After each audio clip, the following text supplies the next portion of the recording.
ગણેશ ચોથ ભાદરવા સુદ ચોથ એકમના દિવસે આ વ્રત કરનારે ગણપતિની સ્થાપના કરી પૂજન કરવું, ગણપતિની કથા વાર્તા સાંભળવી, રાત્રે ભજન કીર્તન કરી ચંદ્ર દર્શન કરવું, ગણેશજીને લાડુ તથા માલપુઆનું નૈવેદ્ય ધરાવ્યા પછી મૌન રહીને જમવું.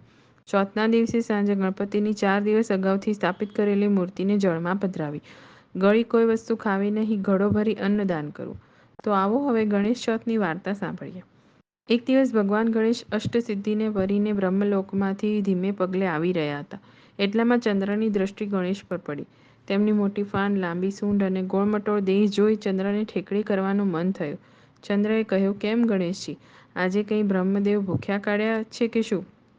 જુઓ ને, તમારું પેટ તો દેખાતું જ નથી. છતાં ગણેશજી કંઈ બોલ્યા નહીં. એ તો ધીમે પગલે ચાલતા જ રહ્યા. એટલે વળી પાછો ચંદ્ર બોલ્યો, આમ ધીમે પગલે કૈલાશ ઉપર ક્યારે પહોંચી રહેશો? વાહન જોઈએ તો લેતા જાઓ. છતાં ગણેશે પૂંછ વાળીને જોયું નહીં કે ઉત્તર પણ ન આપ્યો. ફરીથી, શું રૂપ ઘડ્યું છે? કહી ચંદ્ર ખડખડાટ હસી પડ્યો. અત્યાર સુધી ચૂપ રહેલા ગણેશ ચંદ્રનું આ અભિમાન સહન કરી શક્યા નહીં. ચંદ્રના આવા તિરસ્કારયુક્ત અને અપમાનજનક શબ્દોથી તેમની આંખમાં રતાશ તરી આવી. તેઓ ગંભીર શબ્દોમાં બોલ્યા, ચંદ્ર, તું ખરેખર રૂપાળો છે. વિધિએ તારામાં સૌંદર્ય મૂક્યું તેની ના નથી, પણ એનો અર્થ એ નથી કે પોતાના રૂપના અભિમાનમાં બીજાની ઠેકડી ઉડાવવી.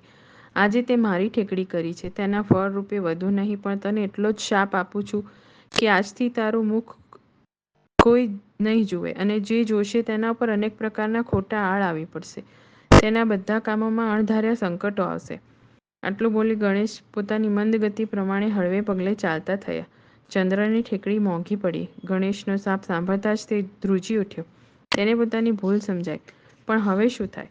શાપની જાણ થતાં ત્રિલોકમાં હાહાકાર મચી ગયો. બધે એક જ વાત કહેવા લાગી કે જે ચંદ્રને જોશે તેના ઉપર અણધાર્યા સંકટો આવશે. બાપડું ચંદ્રમાં કોને મોં બતાવે? લજ્જાનો માર્યો એ તો કુમુદ નામના કમળ સરોવરમાં સંતાઈ ગયો. દેવો, ગાંધર્વ અને ઋષિઓને ચિંતા થવા લાગી. હવે 12 માસ અંધારી રાતો કેમ બેઠા છે? બધા દેવો બ્રહ્માજી પાસે ગયા અને ગણેશજીના શ્રાપની વાત કરી. બ્રહ્માજી બોલ્યા, ગણેશજીના શ્રાપ નિવારવા હું શંકર કે વિષ્ણુ કોઈ સમર્થ નથી. તમે બધા ગણેશજી પાસે જ જાઓ અને તેમને પ્રસન્ન કરો. તેઓ ઉદાર હોવાથી પ્રસન્ન થઈ ચંદ્રને શાપ મુક્ત કરશે. પરંતુ પહેલાં તમે મહાદેવજી પાસે જાઓ અને ગણેશજીને પ્રસન્ન કરવાનો માર્ગ પૂછો. દેવો મહાદેવજી પાસે ગયા અને બોલ્યા, હે મહાદેવ, ગણેશજી કયા ઉપાયથી પ્રસન્ન થાય, અમને કહો.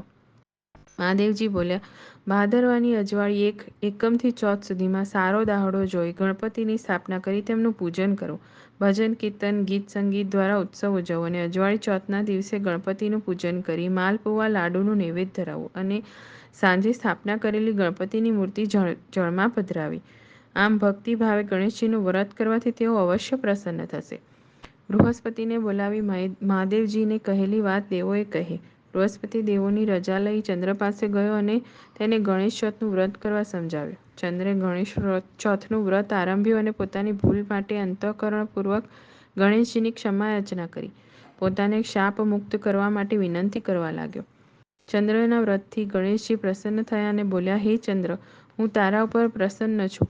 હવેથી જે કોઈ બીજનું દર્શન કરશે તેને કોઈ જાતનું સંકટ નહીં આવે, પરંતુ માત્ર ભાદરવાની અજવાળી ચોથના દિવસે કોઈ તારું મોં નહીં જુએ. આ વ્રતનું પાલન કરનાર અનેક સંકટોમાંથી છૂટશે. હે ચંદ્ર, તારા જેવા સમજોને આટલી શિક્ષા ઓછી નથી. હવેથી કોઈ દિવસ રૂપનું અભિમાન કરીશ નહીં. જય ગણપતિ બાપ્પા.